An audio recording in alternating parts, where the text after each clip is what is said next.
Olá, seja bem-vindo ao nosso canal no YouTube e ao nosso segundo estudo no livro de Gálatas.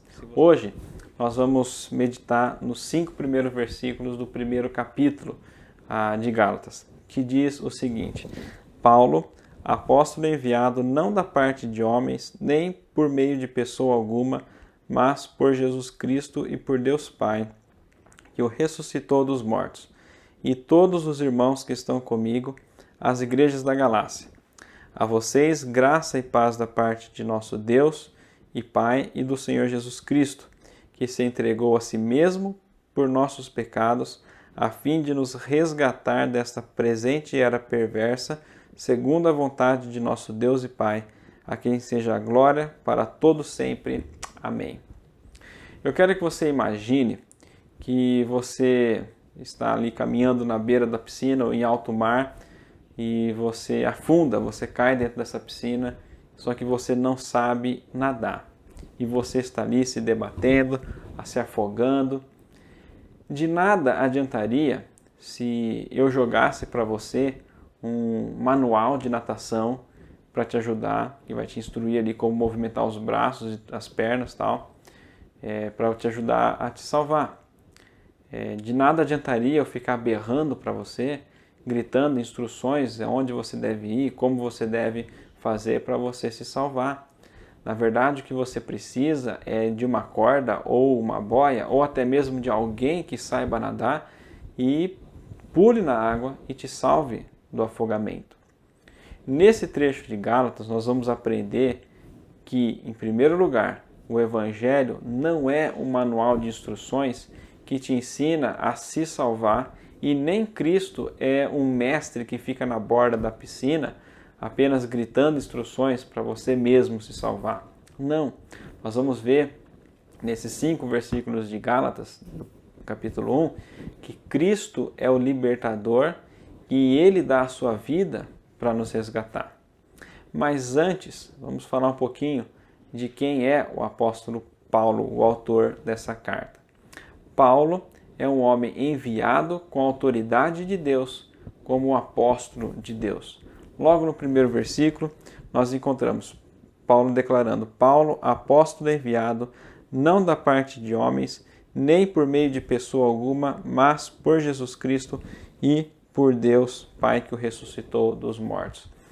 Olhando esse primeiro versículo de Gálatas, nós vemos que Paulo ele tem plena consciência da sua autoridade como apóstolo, ele tem consciência de que essa autoridade não procede de homem nenhum, mas que essa autoridade que ele tem como apóstolo procede de Deus. E Paulo ele vai defender seu apostolado mais enfaticamente a partir do versículo, ainda no capítulo 1, mas o versículo 11 até o versículo 10 do capítulo 2. E é interessante a gente notar a primeira lição que a gente tira aqui, é que hoje muitos se dizem apóstolos ou muitos se dizem que são enviados por Deus, mas quando na verdade eles são enviados ou chamados por homens, ou são autoproclamados enviados por Deus. Mas esse não é o caso de Paulo. Paulo ele não arrogou para si o direito de ter esse título, arrogou para si esse título, esse dom, ele não buscou a esse dom, ele não estava à procura de ser de fato um apóstolo, muito pelo contrário.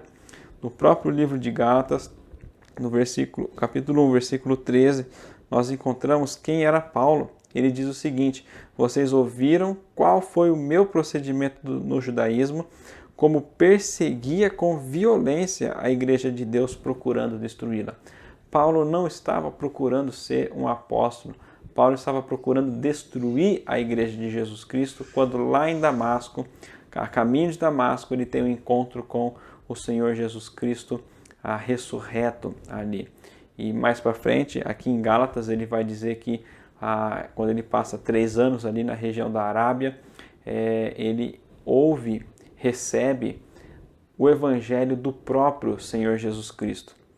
E essa menção do Senhor Jesus Cristo, e Paulo mencionando aqui que Deus o havia ressuscitado dentre os mortos, é muito relevante, porque a ressurreição de Jesus outorga autoridade e de pleno direito a Paulo como o apóstolo, como uma testemunha qualificada da ressurreição de Jesus Cristo. Ele não apenas viu o Cristo ressurreto, mas o Cristo ressurreto foi aquele que o comissionou para ser o apóstolo dele. E Paulo, logo no primeiro versículo, ele inicia a carta aos Gálatas demonstrando que ele tem autoridade como alguém que foi comissionado por Deus para representar o verdadeiro evangelho, para anunciar o verdadeiro evangelho, bem como também de denunciar o falso evangelho. Outra característica que nós encontramos aqui não é apenas quem é o apóstolo Paulo, mas quem nós somos. Pulando um pouquinho ali para o versículo 4, né, nós vemos a seguinte descrição a nosso respeito, né, o qual a si mesmo se entregou pelos nossos pecados para nos desarraigar desse mundo perverso, segundo a vontade de nosso Deus e Pai. Segundo esse versículo, nós estávamos cativos deste mundo perverso. E como bem Paulo expressa lá em Efésios, no capítulo 2, versículo 1 a 3, quando ele diz: vocês estavam mortos nos seus delitos e pecados, nos quais vocês andastes outrora, segundo o curso deste mundo, segundo o príncipe da potestade do ar, do espírito que agora atua nos filhos da desobediência, entre os quais também todos nós andávamos outrora, segundo as inclinações da nossa carne, fazendo a vontade da carne e dos pensamentos, e éramos por natureza filhos da ira, como também os demais. Ou seja, nós estávamos afundando e afogando, completamente incapazes de nos salvar com as nossas próprias forças. Mas aí que nós encontramos o cerne do Evangelho, aquilo que Jesus fez por nós. E nós encontramos aqui, ainda no versículo 4, que Jesus ele se entregou a si mesmo por causa dos nossos pecados. Ele diz: o qual se entregou a si mesmo pelos nossos pecados, para nos desarraigar desse mundo perverso, segundo a vontade de nosso Deus e Pai. 4 observações interessantes a respeito de Jesus e da obra de Jesus que nós encontramos nesse versículo.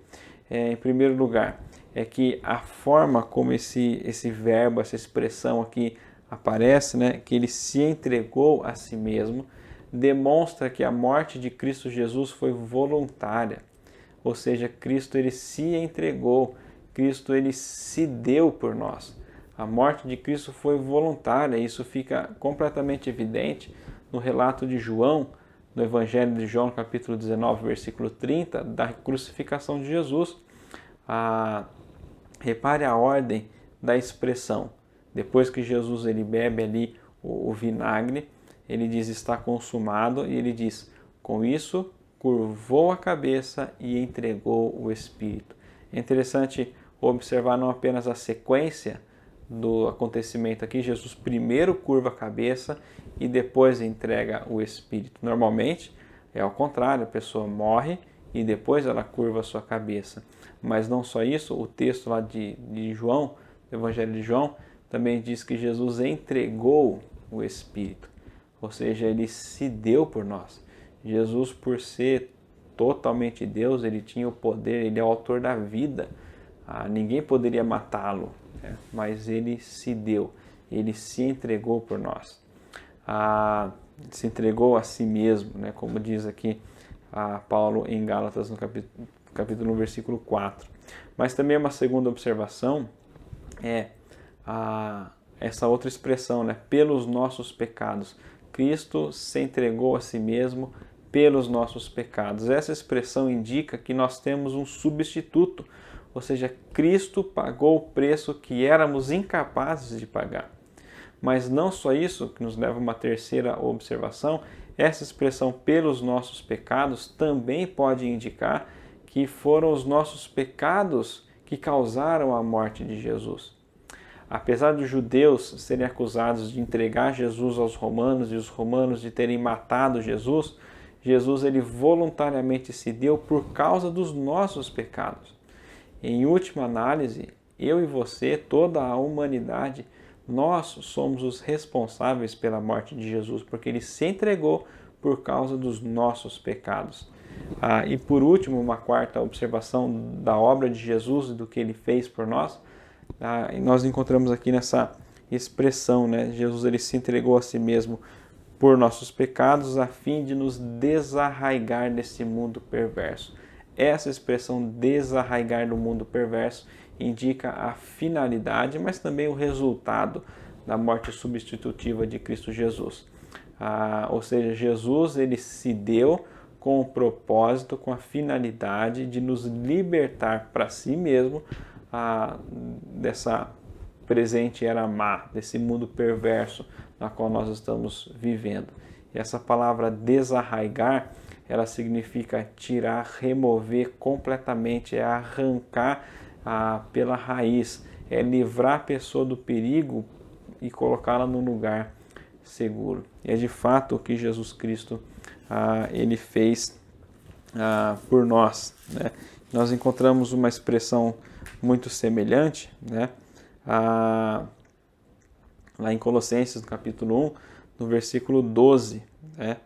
Ou melhor, no versículo 13, quando ele diz o seguinte, Paulo, né, diz o seguinte: pois ele nos resgatou do domínio das trevas e nos transportou para o reino do seu Filho amado, em que nós temos a redenção, a saber, o perdão dos pecados, né? Então, ou seja, Cristo, Deus em Cristo, nos resgatou, nos arraigou, nos desarraigou, né? Nos arrancou desse mundo perverso, do reino das trevas, e nos transportou para o reino do seu Filho amado, onde nós estamos seguros e salvos completamente. Outra observação que nós encontramos nesses primeiros 5 versículos com relação ao próprio Evangelho também, e o que Deus fez e como Deus fez tudo isso. Em primeiro lugar, o que Deus fez, ele aceitou o sacrifício de Cristo quando o ressuscitou dentre os mortos. A ressurreição de Cristo Jesus o significado, representava que Deus aceitou o sacrifício perfeito do seu Filho amado Jesus Cristo. E tudo isso foi pela graça, não foi por algo que nós tenhamos feito, mas como Paulo diz no final do versículo 4, segundo a vontade de nosso Deus e Pai. Ou seja, não existe nenhuma outra motivação ou causa para a missão de Cristo em nos resgatar, exceto a vontade e a graça de Deus. Não há absolutamente nada em nós que a faça merecer. É pura graça. Por isso, Deus é o único que tem o direito e é digno de receber toda a honra e toda a glória pelos séculos dos séculos, como Paulo termina ali no versículo 5, expressando o seu louvor a quem seja a glória para todo o sempre. Amém. Deus, ele é o único que merece toda a glória, porque foi ele que fez segundo a sua vontade. Se nós tivéssemos feito algo para nos salvar ou para merecer essa salvação, então a gente poderia nos gloriar.